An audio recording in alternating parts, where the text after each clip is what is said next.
A conversation with the co-founders of Young, Gifted, and Black this morning on For the Record. Good morning, I'm Neil Heinen. Black Lives Matter. That simple, direct statement has been resonating throughout this country since Sanford, Florida, and Staten Island, and Ferguson, and Albuquerque, and a growing list of communities where advocates are questioning the justice of law enforcement and citizen responses to the killings of Black Americans. Here in Madison, that message is being delivered by, among others, the organization Young, Gifted, and Black. And my guests this morning are the co-founders of Young, Gifted, and Black, M. Adams, co-director of Freedom Incorporated, and Brandy Grayson, who is the co-director of the Madtown Community Response Team. Yes. And the Justice and Equity in Dane County group. I want to make sure I get those right. Thank you both very much for coming on this morning. Yeah, thank you. I want people to get to know you a little bit and understand what Young, Gifted, and Black is all about. Why don't you start just talking about what motivated you to get involved and what Young, Gifted, and Black is? So I've been involved in community organizing, or really addressing the issues happening in the Black community for quite some time.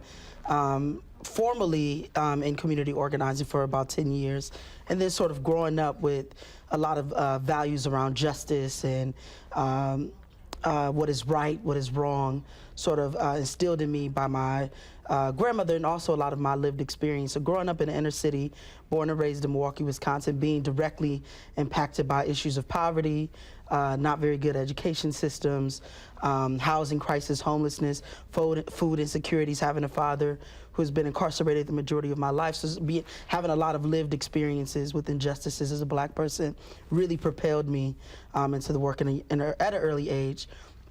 And Young, Gifted, and Black, we're a group of Black young people who are women, who are queer or LGBTQ, who are really trying to create change for our community by building power within the community and forcing that change.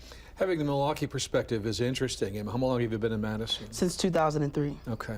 And did you form it together, Brandy? I mean, was that kind of how it started? Yeah, it just kind of happened. You know, our destiny was to connect. I believe the issues were coming up in Madison with the Race to Equity report, and this need with a group of us and within us where we wanted to get involved, and we wanted to be involved directly with direct action. And a lot of what was happening around Madison was a lot of conversations and dialogues in different forums, and we just felt like there was more that needed to be done, that pressure had to be put where it needed to be put, and people had to know that young people are not okay with the standards of injustice in whatever way they look and manifest in our culture and our society. So we came together, we started talking about what was happening around the country and the non-indictments of the killers of Black men and Black women and Black children. And we said we had to do something. And what does that look like in Madison, Wisconsin? How does that manifest? And we looked at the Race to Equity report, we looked at other data and statistics, and we found that the issue that really needs to be the first on the table is mass incarceration. It's the largest issue that's facing our country, and it's one that we as a city are contributing to in a large way in terms of the disparity rates. So that is our first objective and first goal, to affect some change in that area any way that we can. You know, there's been this common refrain: is this a moment or is it a movement? Mm-hmm. And when you talk about all of the contributing factors to the creation of Young, Gifted, and Black, if there had only been Trayvon Martin and not Ferguson and not Race to Equity, would it still exist? If there had only been the Race to Equity, yeah, and not Ferguson and not Trayvon, would the movement exist? I mean, what do we need to understand about how all of this influences the decision? I think what we have to understand is that you have a race of people who have been oppressed for a long time, and it started off with slavery, it started off with Jim Crow, it started off with our rights being restricted and us treated in a certain way publicly, and then it changed with the civil rights movement and different policies and legislation that was pushed for integration and for equality, but it ended up morphing into something else and something different. So even if Trayvon didn't happen, even if Ferguson didn't happen, eventually something was going to happen because it was just adding on and added on and added on. And the murders of the people who have been in the media the most, because we have to remember that one of us die every 28 hours at the hands of a police officer. So there's thousands and thousands of cases that are not talked about in the media that we don't even discuss. So I have to say, yes, it would still happen. It probably happened differently. Something else would have sparked the fire, but it was inevitable. Change is inevitable. You can only keep your foot on top of someone's neck for so long until something happens. So yeah, I definitely believe that. A couple of minutes ago, we were seeing some images of some of the rallies that Young Gifted in Black have had. And for a lot of people watching this, perhaps that's their only perception of Young Gifted in Black and what it stands for. Do you think people understand what Young Gifted in Black is all about? Is that an accurate reflection? So we are certainly a direct action-oriented group. So we use the power that we have. We have people power. We are not people who have power in elected positions. We are not people with wealth power. We are not people with family power in the sense that I cannot call my uncle, for example, and say, hey, can you make this thing happen or another? So the power that we have is the ability to galvanize people and the ability to come together and take action in the street. And so when people look at us and say, well, why do you do actions, or does that fully reflect you? In a sense, yes. We are a direct action group. That is the way that we use our power. Do people always fully understand what it is that we're fighting for? Some people understand really well, and some people don't understand as much. And so the thing that we're really fighting for is sort of this tagline, or the name of our campaign that we've been pushing. We want to build people and not jails. We want this city and this county to invest in building Black lives instead of caging us, instead of putting us in inhumane or unjust cages due to poverty and a whole other host of issues. So people see those stories. The other thing they might know about you is a list of demands that Young Gifted in Black has put out there. You made the decision as an organization to make those demands. Tell me about that decision. Well, we have to understand that there has to be a strategy to what we're doing. There has to be a purpose and an objective. And we also understand that power concedes nothing without demands. If we're just out there marching and there's not a purpose behind it, then what are we doing? And we looked at the numbers once again. We looked at our numbers. We looked at incarceration rates. We looked at the disparities rates. And we realized that, hey, if we make up almost 6% of the population in Madison, and we make up 49% within the jail, something's wrong. But and the crime rates are the same between Black and whites across the board, something's wrong.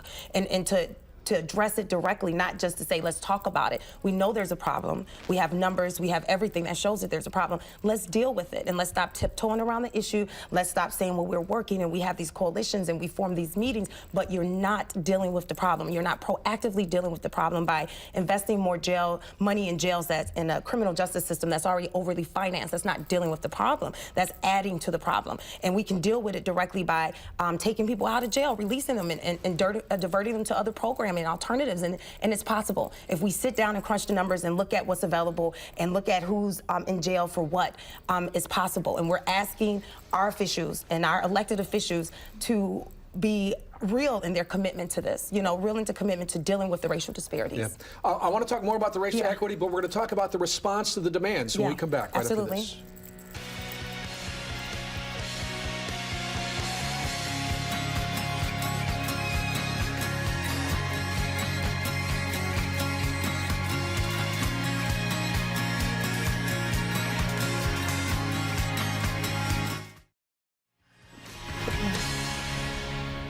I'm back with the co-founders of Young Gifted in Black, M. Adams and Brandy Grayson. And this is an introduction to Young Gifted in Black. And as I mentioned, the activity in the street, the rallying, the protest, the bringing people together is one very visible aspect of your work. But then there are the demands, and maybe it'd be worthwhile for people to hear what those demands are and how you came to them.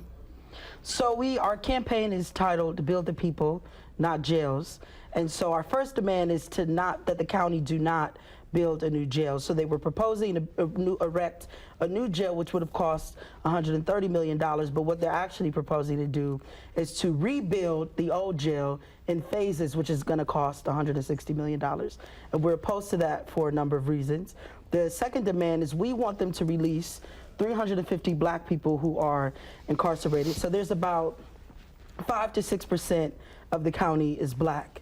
And the jails are close to 50% black. So the jail is about 800 people, close to 400 people are black. And if there was no structural racism in the jails, then there should only be 50 black people in there and not 400. And we want the immediate release of that 350, who are the majority of the people who are incarcerated due to crimes of poverty. So we don't think the jail should serve as a poorhouse. All right, I didn't want to interrupt you as you're going through the demands, but since you went there, I mean, people are asking, these are 350 people who are in jail for a reason. Just releasing them is going to be counterintuitive. 33% of the people who are currently incarcerated in the jail are there for who cannot pay bail amounts of $500 or less. 45% of the people who are there with bails of $1,000 or less. If you have a bail of $500 or less, you are not in there for what they call a public safety issue. You're in there because you're poor. Because if you had money, you would bail out for $350 or $870 or whatever the bail amount is. And so you shouldn't have people in there just because they're poor. If someone gets caught shoplifting, you shouldn't take them to jail and have them sit in there 10 days, 18 days, however long, until they wait out the amount for bail. Instead, you should get those people connected to other programs, help those people find jobs, invest in economic development for the black community, and other things like that. So for the most part, a white person gets arrested for shoplifting, they're able to afford the bail. If they get arrested, but yes. Yes, if they get arrested, it's a good that's point. a whole Absolutely. different point. Yeah. Right. So we are saying that the jail should not serve as a poorhouse. So you cannot incarcerate people just because they're poor. When in fact we think poverty is the injustice. Poverty is what you should lock up, not people who are surviving it. And the third demand is we want to end solitary confinement.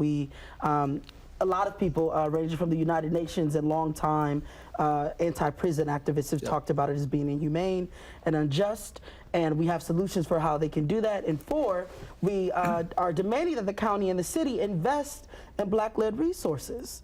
Right there, there's no shortage of data. There's no shortage of well-meaning white people who are working on the issues, but the gap is in investment, right? So, okay, people are coming up with all these solutions, but how are you investing in black people being able to develop those solutions and run those solutions in our own communities? And so we think that they need to invest. So just so we don't run out of time without mentioning solutions, this past week the Renabaum Foundation puts $300,000 into Boys and Girls Club at Urban League for internships, job training, employment for families. That is the kind of response you're looking for. Yep, and more. And absolutely more, because again, it's the same organizations receiving this, funds, and we have to spread that out, and we have to spread it out with people who are living this life, you know what I mean, living in this world, and are pulling themselves up and have overcome the same situations, and when we put money and fund money in only a few organizations, then we limit how it can be spent, because it's tied to rules and regulations and certain things, and then it kind of gets lost in the shuffle, and it never goes really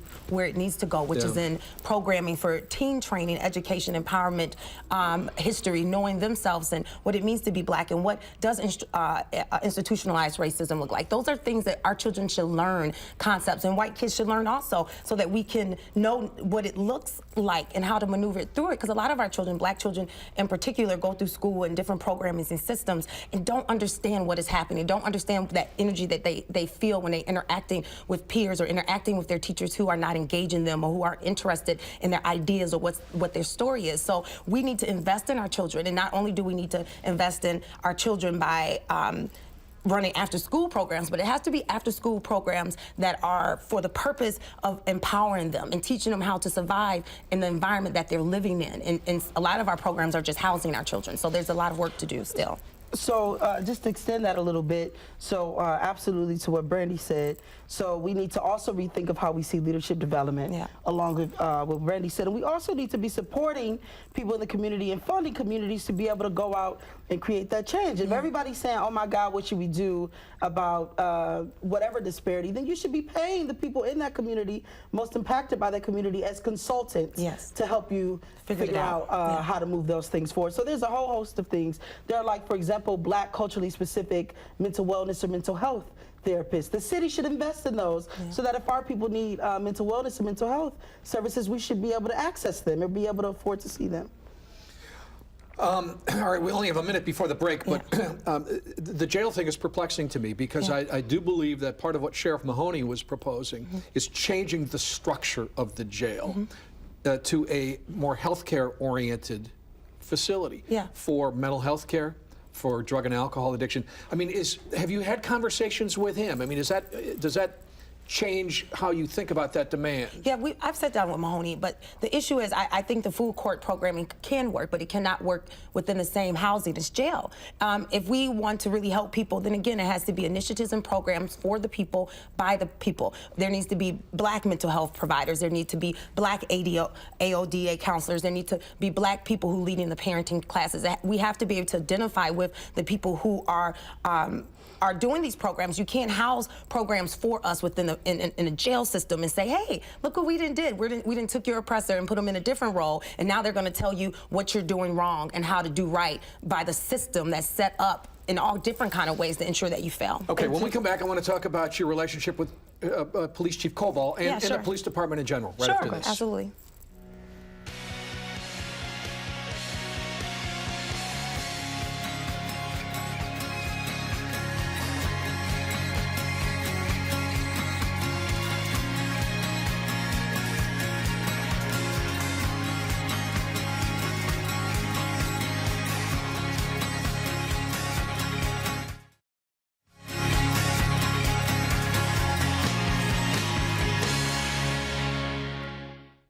I am back with Em Adams and Brandy Grayson, the co-founders of Young, Gifted, and Black.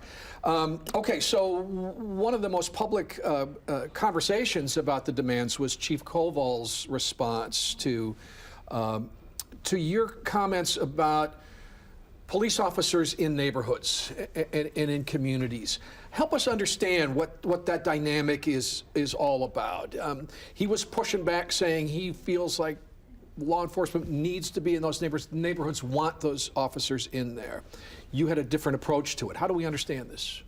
So studies have shown that Black people are not committing more crimes than white people. But if you look at policing and where they are and how they're spending their time, you'll see that in the Black community, there is a strong police presence. Like, they're there. You go outside, you stand in the corner, you go to the park, you go anywhere. The police are always there. But if you're in a white community, that is not true. So we're saying, why are you over-policing our communities? And as a result of that over-policing, you are incarcerating us more. And we believe that if there was just as many police in white communities, that you'd be incarcerating white people just as much. And so we think so it's not that there's a difference in people committing crimes. No, there's a difference in witnessing crimes being committed. Exactly. Yep. So there's that's going to be really hard for a lot of people to understand. Yeah, and so as a result of that, because there's police everywhere, we're being incarcerated at a rate of 8 to 1 for adults and 6 to 1 as juveniles. And we're saying, wait a minute, if this is truly a democratic structure, if you are truly here to protect and serve, then we should have control over how you're relating to our communities. So we're saying, go away, and if we need you, we'll call you. That's how it's happening in other communities. The majority of white people, the police show up when they call them. Yeah. The police are not there suspiciously policing that community, and that's what we want. We want to be able to control and say how we want the police, if we want the police around. Okay, we're going to run out of time, unfortunately, but how are you engaging the community in this work? We have a lot of different things coming up. We have community engagement conversations, educating, political education on what's happening, and to go over our demands, what we're asking for and why, how people can get involved, and if they can't physically get involved, where to send letters to, write letters to.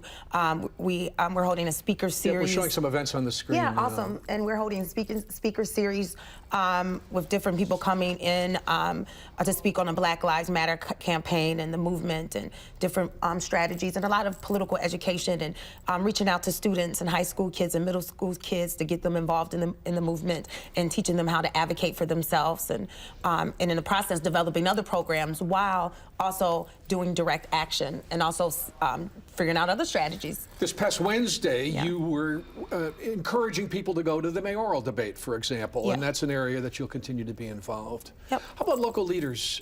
How are you engaging with them? Are they responding to your work? Are you seeking them out? Some of the leaders are very responsive and are enthusiastic about it, and some not. Yeah. And a lot of them are like, I don't want anything to do with it. And so our primary strategy for community engagement is working with the people most impacted by the issues. And so I'm talking to the people who are over-policed. I'm talking to the people that nobody's listening to. I'm talking to the people that currently don't have voices in a lot of these political or power spaces. And so that's who I'm primarily engaging. And it's important for people to understand that you may see Brandy or you might see myself or other members of the coalition. We didn't just randomly make this up, right? This is people's lived experience, and this is people telling us this is what we want changed. We want to change the way, we want to change and end mass incarceration, and one of the primary places to start is with over-policing. We want to be able to control the police instead of them controlling us. So what are you saying to Chief Koval? What are you saying to Sheriff Mahoney? Are you seeking out a relationship with them? So this is not personal. I don't know Chief Koval. I couldn't really tell you much about him, and he doesn't know me personally. So I am not looking for a personal relationship with him. He's probably nice. Like, this is not about being good or bad or nice or not. But what we are looking to do is to make the police, or have the police, make changes to the way that they are responding or the ways that they are with our communities. And we began to do that by sending an open letter and a public letter to both him and a separate one to the sheriff. And we've chosen to do this publicly because this is a public conversation. This is not a conversation we need to have privately, because the issues are happening to a lot of people. The issues are affecting everyone. And so certainly we are welcoming dialogue and conversation around these issues, but we want to have them publicly. We have 40 seconds left. From a 60-year-old white guy's perspective, the response to the Race to Equity report has been unprecedented in my view of what's gone on in Madison. Do you get any sense of that, and that Young, Gifted, and Black is helping to keep this dialogue going? Yeah, I think I'm grateful for us, and I'm grateful for the people that work with Young, Gifted, and Black, because we are able to keep the conversation going, which is important, but action is also important, and awareness is also important, and us understanding the root of the problem, that this is just not about mass incarceration. That's a symptom of the problem. There's a lot of issues here. We gotta wrap it up. Thank you both very much. You're so welcome. I'm going to come back and wrap up For the Record right after this.